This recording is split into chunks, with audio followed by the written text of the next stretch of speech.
Welcome to Woottens Plants. My name's Lucy Skinner and we propagate all our pelargoniums here on the nursery. Michael Loftus built up a collection over 20 years of species, scented, regal and decorative pelargoniums. In this video we will be showing you how best to care for your pelargoniums throughout the year, over the winter, and also how to take cuttings from them. Here at Woottens we use coir to put our cuttings into. Coir is available commercially now, so you can buy it at most very good garden centres. It's very light, made from coconut fibre, and we actually do include a slow release fertiliser in there as well. So this is basically an example of the coir. We pack in our trays very tightly so you haven't got any air pockets in there, and that's what we put our cuttings into. Pelargoniums always used to be potted into peat. Unfortunately, as that's not so readily available, you can use a good peat substitute. Don't use a multi-purpose as they get too boggy and the root of the cutting gets too wet. There are many different forms of pelargoniums. They are commonly known as geraniums, although their actual genus name is Pelargonium. They originate from South Africa, so hence why they're tender over here. They do like a nice dry, hot environment, so taking cuttings on a wet, muggy day is never a good idea. A nice, dry, sunny day is ideal. You'll see here we've got Lord Bute.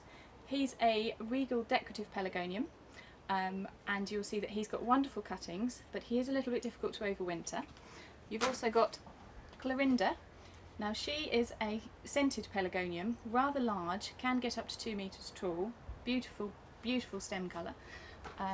You've got a species pelargonium. Now these are the most unusual. This is Tricuspidatum, which has got incredibly unusual leaves. Same method of taking cuttings. And then you've got Pelargonium Lemon Kiss, which as you can sense is a scented one as well, but very unusual leaf shape.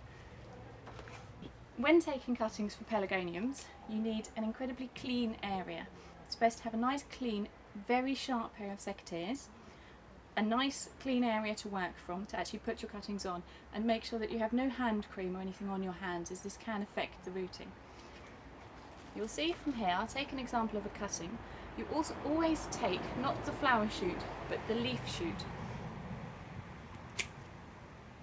and you must cut for the actual base just below the node. I cut at a slight angle because it makes it easier to put into the tray, and remove the larger leaves till you end up with something which looks rather odd, but like that. Once you've got your cutting, we don't actually use hormone powder here at Woottens. We stopped using it a couple of years ago. Haven't noticed any difference in the take at all.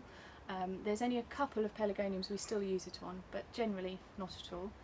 When putting in the cutting, push firmly down, and we actually twist as we go down. This ensures that there's no air pockets actually surrounding the base of the cutting, so that you don't get rot down at the base. So that was Clorinda. As you'll see, Lord Bute, again, nice strong leaf shoot. Always take the nice fleshy shoots, not the woody, and you just literally cut below the node, remove the leaves, and there's your cutting again. And just as an example of a different one, the Tricuspidatum, again, lovely leaf shoot, below the node, remove the leaves, and there you are. And quite quickly you will end up with a whole tray worth of cuttings. Caring for pelargoniums over the winter is quite important. As they are tender in this country, they do need to be kept in a frost-free environment. Anything under 5 degrees, we do heat our polytunnels. You can bring them into the house.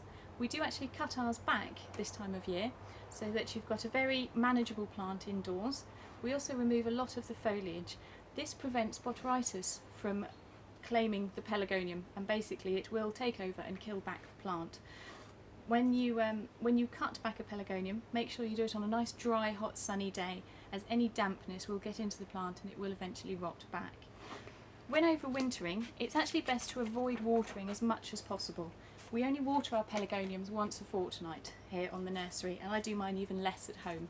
So unless you see that the leaves are very, very curled up and looking highly dehydrated, then do not worry about watering them over the winter.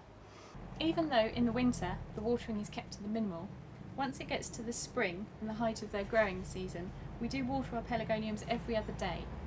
Pelargoniums do prefer to be watered from the base of the pot. They don't actually like to have their leaves too wet. So when watering, water into the base or water from the bottom. The best time to take cuttings of pelargoniums is in the spring. Now, being a nursery, we do actually take ours in the autumn. This makes sure that they are nice, strong plants by the spring. But your best rooting time will be March, April, May.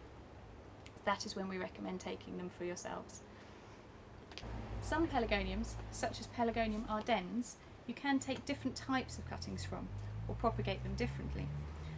Ardens is actually a tuberous species pelargonium, so you can rub off the roots when you repot and remove all the small tubers, lay them into a seed tray, cover them with compost, and you will actually, after 3 or 4 months, have a small plant there as well. You can take cuttings from ardens. We actually take ours January to February, but you do take the flower shoot as opposed to the leaf shoot, but they do root very easily. It's best to do this on more mature plants of ardens than younger plants. To view our full collection of pelargoniums, visit our website www.woottensplants.co.uk and click on Specialities.